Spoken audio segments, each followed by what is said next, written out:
بسم اللہ الرحمن الرحیم، السلام علیکم۔ میں ہوں آپ کا میزبان کرامت مغل اور آپ دیکھ رہے ہیں رپورٹرز ڈائری۔ ہم موجود ہیں اس وقت ایف کچاری میں، جہاں پہ معزز جج امان اللہ صاحب کی عدالت میں شہباز گل کو پیش کر دیا گیا ہے اور ان پر 2 مزید پرچے سیٹلائٹ فون رکھنے اور پسٹل رکھنے کا کر دیا گیا۔ تو دیکھتے ہیں کیا صورتحال بنتی ہے، جج صاحب انہیں آج جوڈیشل ریمانڈ پر بھیجتے ہیں کہ نہیں۔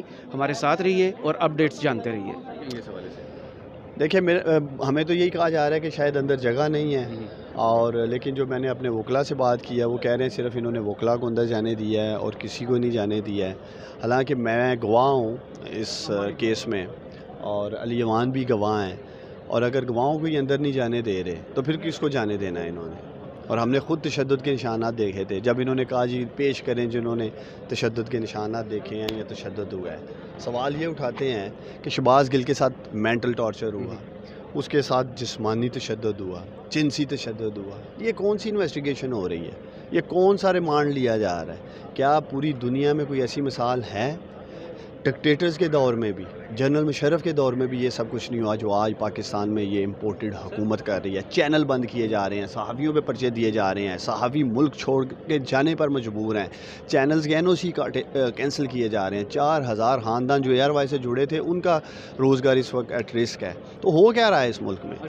اس پہ میں امید کرتا ہوں کہ ہماری سپریم کورٹ آف پاکستان اعلیٰ عدلیہ اس کا نوٹس لے گی، سو موٹر نوٹس لے یہ جو حالات اس وقت پاکستان میں بنے ہیں، اور اس کی بنیادی ایک ہی وجہ ہے یہ جو 17 جولائی کو عظیم پاکستانیوں نے اپنے ووٹ کی طاقت سے اس امپورٹڈ حکومت کو پیغام دیا، پھر NA 245 کراچی میں جہاں عمران خان نے نہ جا کر جلسہ کیا، نہ ریلی نکالی، نہ کمپین چلائی، پنجاب میں رہتے ہوئے، اسلام آباد میں رہتے ہوئے کراچی کے لوگوں نے عمران خان کو اتنی میجورٹی دی ہے کہ ساری جماعتیں مل کر بھی تحریک انصاف کے برابر ووٹ نہیں لے سکی، چاہے آزاد کھڑا تھا، چاہے کسی جماعت سے کھڑا تھا، یا 13 جماعتوں کے یہ MQM والے تھے۔ اور میں MQM سے پوچھتا ہوں، یہ کہتے تھے جی 2018 میں ہماری سیٹیں چھین لی گئیں، اسٹیبلشمنٹ نے PTI کو فیور کی، اسٹیبلشمنٹ نے 2018 میں عمران خان کو جتوایا۔ اب MQM والوں جواب دو، اب تو ساری طاقتیں آپ کے ساتھ ہیں اور پھر بھی یہ آپ کا حال ہے، ان کو منہ چھپانے کی جگہ نہیں مل رہی کراچی میں۔ تو یہ وہ نظریہ تھا عمران خان کا اس امپورٹڈ حکومت کے خلاف، غلامی نامنظور کا، امپورٹڈ حکومت نامنظور کا، جو اب پاکستان کے گھر گھر پہنچ چکا ہے۔ اور یہی وجہ ہے کہ یہ لوگ عام انتخابات سے خوفزد ہیں، صاف و شفاف انتخابات کی طرف آتے نہیں ہیں۔ انہیں پتہ ہے کہ لوگوں نے امپورٹڈ مال ریجیکٹ کر دیا ہے اور میڈ ان پاکستان عمران خان کو ٹھپا لگایا ہے۔ اچھا صاحب، یہ بتائیے گا کہ آپ کو بھی جانے نہیں دیا گیا، علی نواز صاحب کو بھی جانے نہیں دیا گیا، اگر ان کو ریمانڈ پہ بھیج دیا گیا، ریمانڈ ہو جاتا تو پھر کیا ہوگا؟ نیکسٹ عمل کیا ہوگا؟ لیکن میں تو اسی لیے بار بار سپریم کورٹ آف پاکستان کی طرف دیکھ رہا ہوں، اور ہیومن رائٹس کی جو وائلیشن کی جا رہی ہے، اور دنیا بھر کے میڈیا میں یہ سب کچھ آ رہا ہے، چاہے وہ عمران خان کے اوپر دہشت گردی کا پرچہ ہو، اب تو یونائٹڈ نیشن کے سیکرٹری جنرل تک نے نوٹس لے لیا کہ پاکستان میں کیا ہو رہا ہے، کس حد تک ہیومن رائٹس کی وائلیشن ہو رہی ہے۔ تو میں سمجھتا ہوں کہ ان اقدامات سے جو پاکستان کو شرمندگی کا سامنا عالمی سطح پہ، کم از کم اس کو تو یہ دیکھیں، اس کا تو کم از کم سوچیں کہ اس حد تک آگے نہ جائیں جہاں ملک کا امیج تباہ کریں۔ اب تو آوازیں اٹھنا شروع ہو گئی ہیں دنیا بھر میں کہ پاکستان میں جو ظلم ستم ہو رہا ہے لوگوں کے ساتھ، اس کے اوپر میں سمجھتا ہوں کہ عالمی برادری بھی پریشان ہے کہ ہو کیا رہا ہے، اور ہماری اعلیٰ عدالتیں، سپریم کورٹ آف پاکستان اس کا ضرور نوٹس لیں گے۔ ڈاکٹر صاحب 10 دن بعد کمرے کی تلاشی لی گئی اور پھر وہی طریقہ کار، ایک پسٹل اور سیٹلائٹ فون، یہ طریقہ کار بھی بدلا نہیں ہے، اس پر کیا کہیں؟ دیکھیں میں تو ایکسپیکٹ کر رہا تھا کہ یہ اندر سے مسائل ہی نہ کوئی نکال دیں، صحیح منہ سے پوچھے تو، لیکن پھر بھی جو بیان شہباز گل نے دیا ہے کہ میرے کمرے کو جو ہے دھرم برم کیا گیا ہے، میرے پاسپورٹ کو ادھر سے ادھر کیا گیا ہے، میری چیزیں ادھر سے ادھر ہیں، تو اس بات پہ میں ضرور امید کرتا ہوں عدالت کا جو نظام ہے ہمارا وہ ضرور نوٹس لے گا اور شہباز گل کو انصاف ملے گا۔ اگر شہباز گل نے جو بھی کیا ہے، اگر قانون کی نظر میں وہ غلط ہے تو قانون اس کے لیے موجود ہے۔ یہ کہاں لکھا ہے کہ آپ اس کے ساتھ جنسی تشدد کر رہے ہیں، جسمانی تشدد کر رہے ہیں، ذہنی تشدد کر رہے ہیں، ریمانڈ پہ ریمانڈ لے رہے ہیں؟ ایسے ریمانڈ کا کوئی فائدہ نہیں ہے۔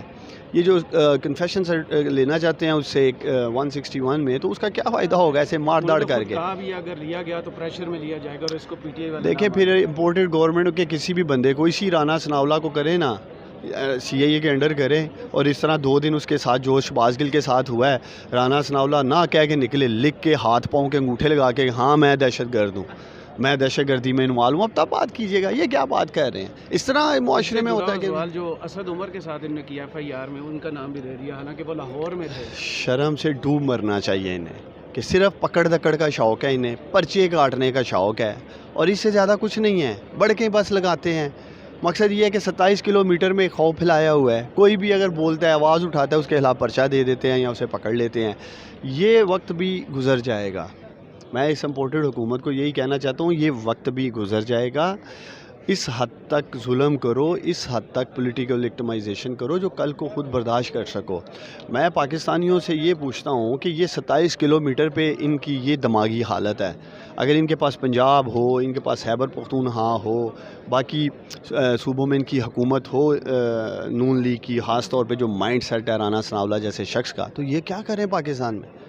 یہ تو پھر لوگ بالکل ہی ملک چھوڑ کے بھاگ جائیں جو یہ حرکتیں کر رہے ہیں. تو انشاءاللہ خود خانہ جنگی کی طرف تو نہیں حالات لے کے جا رہے ہیں؟ دیکھیں، یہ جس طرح کے اقدامات لے رہے ہیں، لوگوں کو مجبور کر رہے ہیں. ایک بلی کو بھی اگر آپ بند کمرے میں دیوار سے لگائیں گے، وہ بھی پھر آخر میں حملہ ہی کرے گی، ریئیکٹ کرے گی. تو یہ جو پاکستانیوں کے ساتھ کر رہے ہیں، پکڑ دکڑ کر رہے ہیں، خوف، اور خاص طور پہ جو میڈیا کے ساتھ ہو رہا ہے، میڈیا کا گلا دبایا جا رہا ہے. صحافیوں کے اوپر دہشت گردی کے پرچے دیے جا رہے ہیں، درجنوں پرچے دیے جا رہے ہیں. صحافی جو ہیں وہ ملک چھوڑ پہ جانے پہ مجبور ہیں. عمران ریاض ہوں، ارشد شریف ہوں، صابر شاکر ہوں، یاز میر ہوں، سمیع ابراہیم ہوں، جمیل فروکی، سب دیکھ لیں. تو مقصد یہ ہے کہ آپ تنقید برداشت کرنے کا حوصلہ رکھیں نا.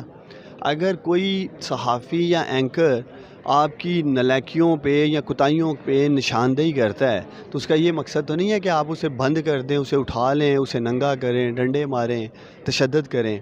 تو مجھے امید ہے سپریم کورٹ آف پاکستان اس کا ضرور سو موٹو نوٹس لے گی اور یہ رکے گا. اب یہ سلسلہ رکنا بھی چاہیے، ورنہ یہ سلسلہ پھر انتشار کی طرف جائے گا جس کی آپ بات کر رہے ہیں. توشاہانہ کیس میں PDM کی درخواست بھی خارج کر دی الیکشن کمیشن نے. پہلے دن سے کہا ہے کہ کچھ ہے ہی نہیں ہے. یہ توشاہانہ، کبھی ممنوعہ فنڈنگ، کبھی سپیچ بند ہونا، کبھی کنٹیمپٹ پہ آ جانا، کبھی دفعہ 144 کارڈ FIR کاٹ دینا، کبھی دہشت گردی کی FIR کاٹ دینا.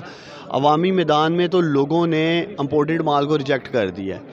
وہ میڈ ان پاکستان عمران خان کے ساتھ کھڑے ہیں، اسی لیے میڈ ان پاکستان کو وہ ووٹ بھی دے رہے ہیں، ٹھپا بھی لگا رہے ہیں. لیکن اگر یہ سوچ رہے ہیں کہ عمران خان کو قید کر کے، عمران خان کو نہل کر کے، PTI کو توڑ کر شاید یہ الیکشن جیت سکتے ہیں، یہ سب کچھ کر کے دیکھ لیں. لوگوں کو آج سوائے عمران خان 25 ستمبر کی وجہ سے نہیں ہو رہی جو 9 حلقوں میں الیکشن عمران خان لڑنے جا رہے ہیں. یہ دیکھیں جو مرضی کرتے رہے. میں نے آپ کو کہا ہے کہ آج آپ کا نام کیا ہے؟ کرامت. عمران خان آپ کو کھڑا کر دے نا تو کرامت بھی MNA ہوگا انشاءاللہ تعالی اس ملک. آج یہ حالات ہیں. لوگ صرف یہ دیکھ رہے ہیں کہ عمران خان نے ٹکٹ کس کو دیا ہے اور بلے کا نشان کس کے پاس ہے. کراچی میں کوئی عمران خان کمپین کے لیے نہیں گیا، نہ کوئی جلسہ کیا، نہ ایون میسیج تک نہیں دیا. تو آپ دیکھ لیں ساری جماعتیں اکٹھی ہو کے اتنے ووٹ نہیں لے سکی جتنے عمران خان کی جماعت لے گئی. Thank you. اس کیس میں آپ اور عثمان ڈار صاحب بھی گواہ تھے اور آپ کو بھی اندر نہیں جانے دیا ہے، اس پر کیا کہیں گے؟ یہی تو ہے، ہم نے ہائی کورٹ میں بھی یہی پلی لی تھی کہ یہ اسلام آباد کی جو پولیس ہے وہ پارٹی ہے. آپ نے جو تفتیش ان کے پاس رکھوائی ہے کہ آپ نے انٹرنل انویسٹیگیشن کرنی ہے، اور جو لوگ آ کے اس میں گواہی دینا چاہتے ہیں، چشمدید گواہ کے کوئی گواہی دینا چاہتے ہیں تو آئیں. تو میں بھی گیا، عثمان بھی گیا، فواد بھی گیا، اور ہم نے ریٹن اپنی رپلائی دی. آج ہم جج صاحب کے سامنے پیش ہونا چاہتے تھے اور ہم کہیں گے آنریبل ہائی کورٹ کے چیف جسٹس نے یہ کہا تھا، ہم ان کے کہنے پہ پیش ہوئے تھے، اور ہم آپ کے سامنے بھی گواہی دینا چاہتے ہیں کہ شہباز گل جب 2 دن کے ریمانڈ پہ واپس آیا تھا تو اس نے جج کے سامنے اپنے جسم کی قمیض اوپر کر کے اپنے پورے ٹارچر کے بروزز دکھائے تھے، اپنا پاؤں دکھایا تھا جو پورا کالا ہوا تھا جب اسے الٹا لٹکا کے مارا گیا ہے. تو آپ نے دیکھا کہ وہ اسلام آباد پولیس پارٹی بنی ہوئی ہے، ہمیں الاؤ ہی نہیں کیا ہے جج کے سامنے. تو قانون کیسے امپلیمنٹ ہوگا جب آپ اس میں گواہی نہیں پیش کر سکتے؟ تو یہ لاٹھی گولی کی سرکار ہے، فساتیت ہے، ہوچیت کنڈے ہیں ان کے. پر انشاءاللہ تعالی ہم امید کرتے ہیں کہ اچھا فیصلہ آئے. پولیس کا طریقہ کار بالکل نہیں بدلا. 10 دن بعد کمرے کی تلاشی لی اور وہی ایک پسٹل اور وہی سیٹلائٹ فون، طریقہ کار بھی نہیں بدلا. میرا خیال، میں تو ویسے کہہ رہا تھا کہ جس نقش قدم پہ اسلام آباد پولیس چل رہی ہے، پاکستان کی باقی پولیسوں کی، کوئی ایٹمی ہتھیار نہیں برآمد کر دیا انہوں نے. ورنہ تو وہ کیا ہے، وہ تو ہاتھی کو کہیں کہ باہر آ کے خود کہہ رہا ہوتا ہے میں چوہا. تو ان کے اوپر آپ کیا کہہ سکتے ہیں؟ مطلب آپ یہ کہہ رہے ہیں کہ آپ اسی کسائی کے حوالے دوبارہ کر رہے ہیں جس نے پہلے اس کو ذبح کیا ہے. تو یہ تو کوئی لا نہیں ہے، یہ تو کوئی انڈیپینڈنٹ کر رہے ہیں جج سے کیا فیصلہ. تو ہم تو ہمیشہ امید ہوتی ہے ہماری کہ حق اور سچ کے اوپر فیصلہ ہوگا، اور میرا خیال ہے کہ آج اس کو ریمانڈ، جوڈیشل ریمانڈ پہ بھیج دیا جائے گا. Thank you thank you.